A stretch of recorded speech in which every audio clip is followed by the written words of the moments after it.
Yo, what's up guys? My name is Adrian, and in this video I'm going to tell you a story of how I went from being a mechanical engineer to a lead designer, posting design tips and tutorials to an audience of over 300,000 designers worldwide. So whether you're a fellow engineer looking to make a career change or just someone who wants to see how many cups of coffee it takes to become a designer, buckle up, it's story time. Growing up, I was always into arts and drawing, and pretty much all my life I knew I wanted to do something creative.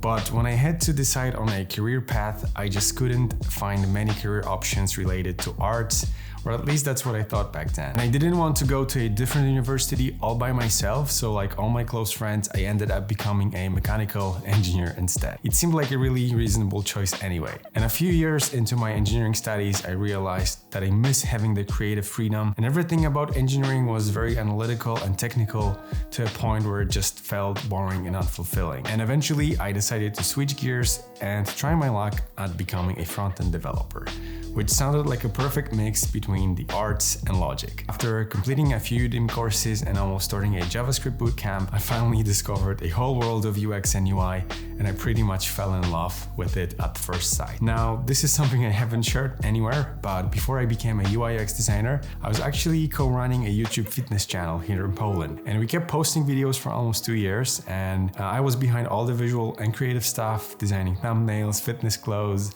and our first websites. I even tried launching a few of our businesses, which included clothing, sunglasses, and print-on-demand products on Shopify, but let's just say those didn't exactly pan out either. And during that time, I was working as a waiter, which for me seemed like a really great way to practice design and have some extra cash for pursuing a new degree. This time it was IT project management because we wanted to start our own company one day. And after a little over a year, I realized that if I seriously want to become a designer, I need to commit to it full time. So I left my waitering job for good, and right after deciding to go design full time, my wife and I started a design agency. And first year was super hard. We didn't really know much about running a business, getting leads, or managing clients. The whole thing was a real struggle and a real mess. We tried Fiverr, Upwork, we tried cold outreach on LinkedIn, and nothing really seemed to work. And we only had our breakthrough when we landed our first local client. And long story short, they needed a new website. They needed to redesign their new website, but the catch was they needed it built in just 6 days. So I really wanted to make it work. I offered to do the job for $800 and they agreed. And I worked like a maniac for 14 hours a day and 5 days straight.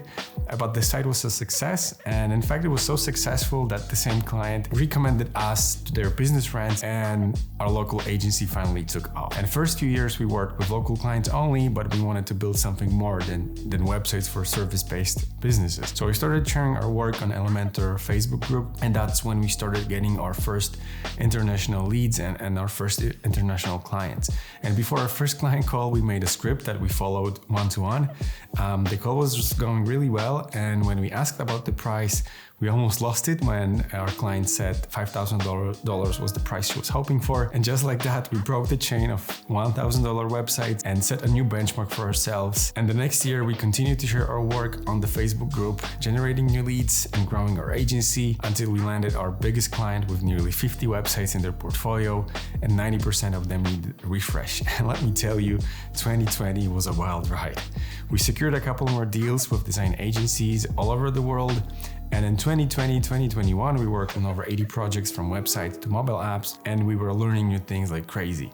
I worked with multiple project managers, multiple design leads, marketing teams, and I even led product development for early stage startups from AI marketing software to dating apps to fitness creator platforms. And after a while, Natalie and I decided to package our services into design subscriptions and streamline our design services at the same time. So then we started selling those fixed price subscriptions to startups and design studios we were already working with. And at some point, we were making up to $20K a month and putting around 500 to 600 hours of work per month between the two of us. So we were making good money, but we did everything ourselves. And after a year of working like this, we were slowly burning out. So we decided to take a step back, change our priorities, and focus on something else.